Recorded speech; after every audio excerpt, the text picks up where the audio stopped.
Hello Anderson County, this is Councilman Brett Sanders recapping June the 6th, 2023's council meeting.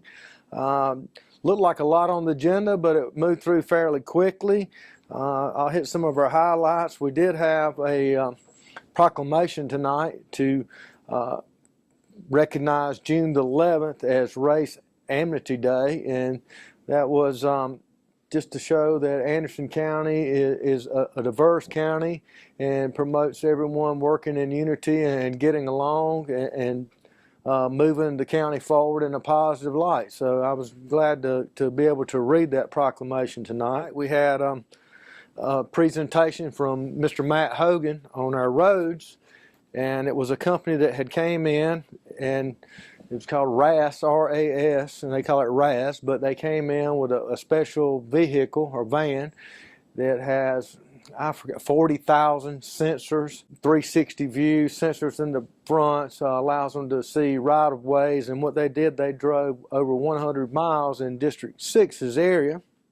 And what it did, it allows them to not really radar roads, but it also shows you the amount of deterioration that happens over time and helps the county best utilize the timing on when money's spent on roads. And I thought that was a very interesting presentation. I'd actually seen it when they first done it. Some of the figures were a little off now. That was done almost a year and a half ago. So it was also unsettling to see, you know, the increases in cost over that short period of time. But council voted tonight to allow them to continue to map county roads. I had someone say something about let's use that money on the roads instead of doing the survey or doing the study. But the study allows you to actually understand the time frame and the deterioration of roads once they're classified. So say I have $1 million, it allows us as a county with the money that we have to utilize and maximize that money to get the most benefit for the citizens of Anderson County. So I think it is a very important study. I know our county roads and bridges staff attempt to do that, but with what 1,571 or 84 miles of county road, it's kind of hard to ride around and rate and map roads. This is a scientific study that does it statistically, that allows us to understand the best way, as I said before, to utilize the capital and get the most out of the money we're spending on certain projects. It said they could have it done by the end of June, and which I think they'll be starting tomorrow, according to Mr. Hogan. And hopefully that will help. I know council has talked about, and we voted in title only tonight on the transportation tax or fee that actually will go on a referendum for the public to vote on. And anytime you say tax, it's a hard pill to swallow, but ever since I've been on council, I've been here, what, five years now, going on 5 years, and my number one calls and complaints are our roads. And the thing is, as these roads, as we said in mapping that study, there was in Townville, I mean in the Powdersville area, they actually had one road there, and it showed that it was, to maintain that road in that class was over $700,000 annually to maintain the roads that rated, I think it was a 68.5%.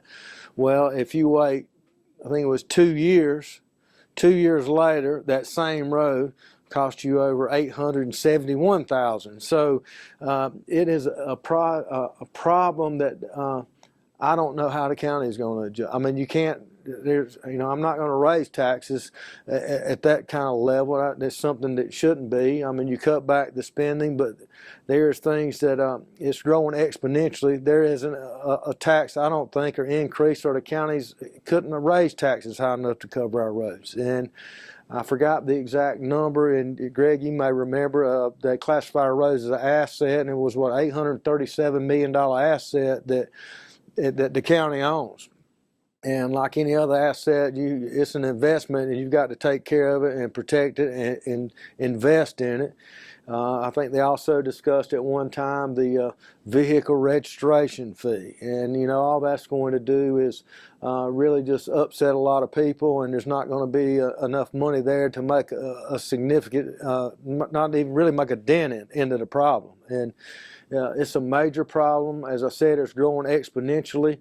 I think if they voted for a penny tax on those roads, like I said, the people get to vote on it. Should that happen, that money has to be spent on county roads. That money cannot be spent on salaries, equipment.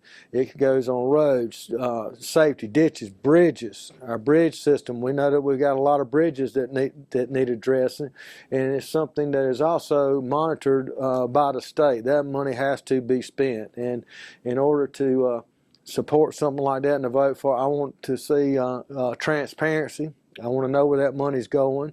With the study we voted on tonight, that will allow them to classify roads so people can actually start seeing, hey, once something happens, this is our dire situation here. This is how it's going to start and play out.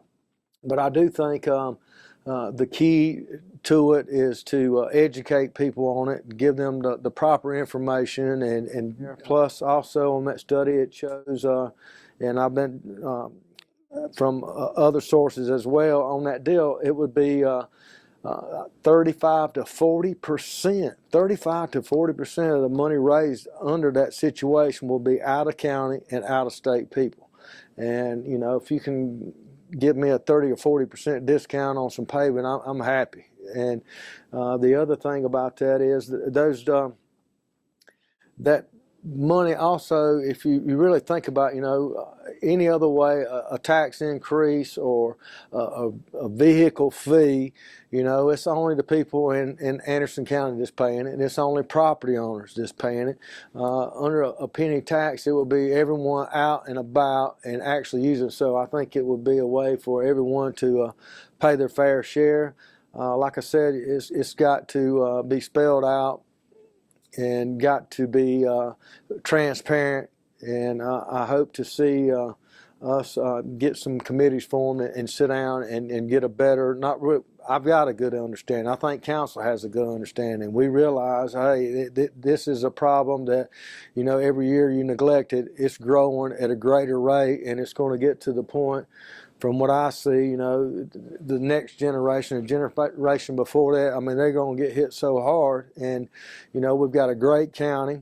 Anderson County and South Carolina overall has a low tax rate compared to nationwide. I think we need to protect our investments here.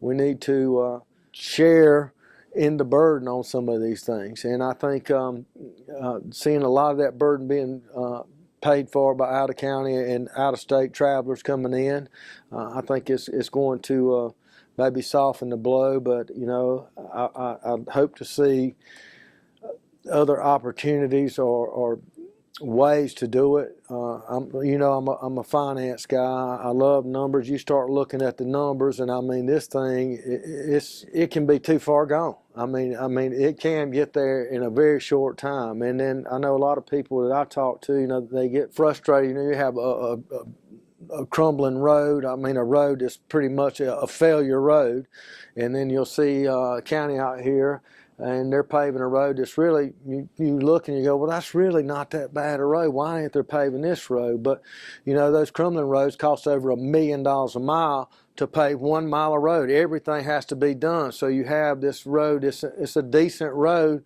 With that $1 million, you can do 1.5 miles or 1.75 miles. So you're actually going further and you're protecting that asset from falling down to another category. So I think we're at that point now where we're protecting our decent roads and our good roads, and the ones that's failure or intermediate or following down, they're not getting the attention they need. So, and council has never funded roads fully since home rule started. So you're inheriting a problem that's 50 years old. A 50-year-old problem that Band-Aids and a little hot patch kit in a pothole, and then you have a few good rains and it washes out. And a lot of people, you have all the people moving in here. Well, what about well, as these people come in, you look at the sheriff's department, the staff, the personnel increases, and I think our sheriff's doing a great job. And I want to see them be at a competitive salary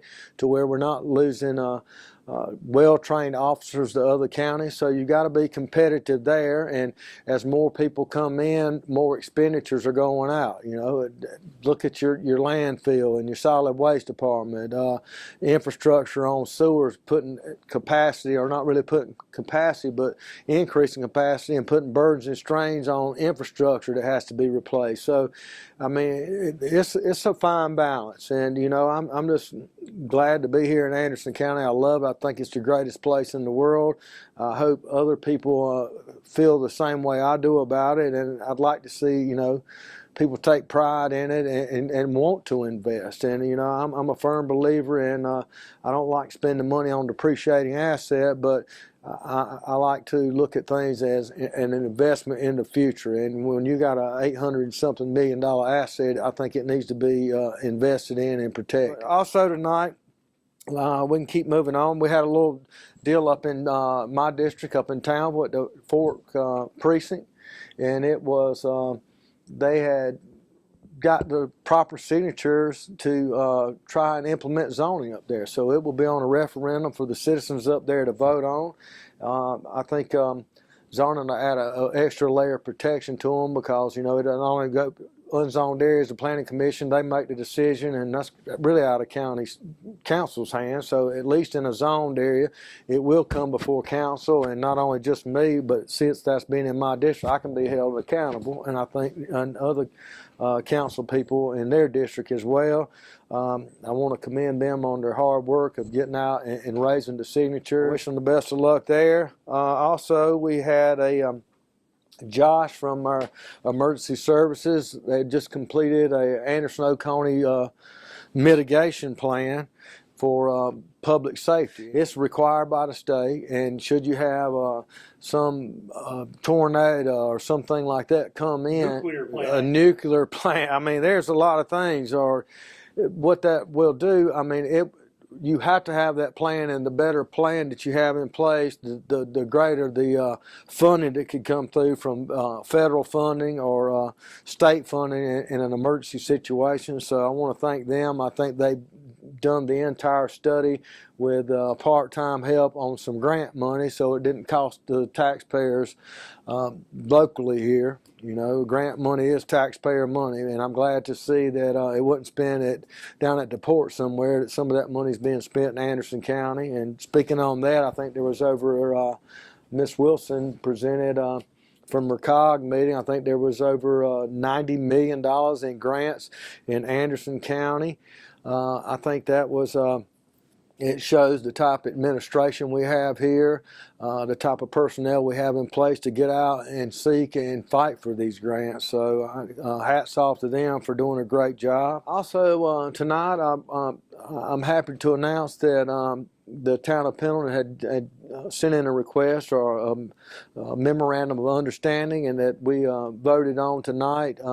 And I want to thank my fellow council members for supporting that. It's going to be a project to waive over $75,000 in permitting and fees from the county to help Pendleton and cleaning up the Cheney Mill site up there to promote development. To promote some development up there on that Cheney Mill site. So I think that's going to be great. I'm glad that you can step in and do something for the town of Pendleton. It's in my district, and I hold the town dear to my heart. It's a great little town and area, just like I do all my areas. I love Townville the same way, fair play. But when there's a chance to step up and actually make a difference that you can see, and we'll be able to ride by there and see in the near future. You know, a safety concern, clean up, get some money back on the tax book. So I think that's going to be a good project coming up, and I think that $75,000, like I said earlier, you know, I'm big on investing.